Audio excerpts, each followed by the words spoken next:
नाचारी कांधे पे सुंदरी कामरू होगा, रिमी झिम्बरा सीता सावन होगा।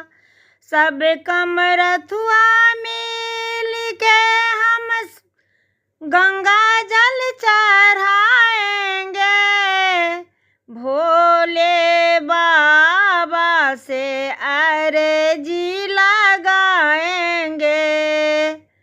अर्जी पे मर्जी चढ़ाना होगा, रिम झिम बरसीता सावन होगा। धन्यवाद। लाइक शेयर सब्सक्राइब जरूर करब, कमेंट करब।